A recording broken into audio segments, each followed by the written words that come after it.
तेरी बेपरवाही दे तीर जरीले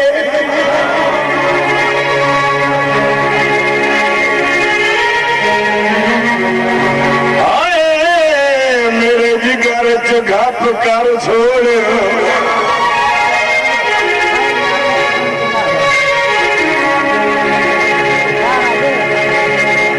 सब सो गई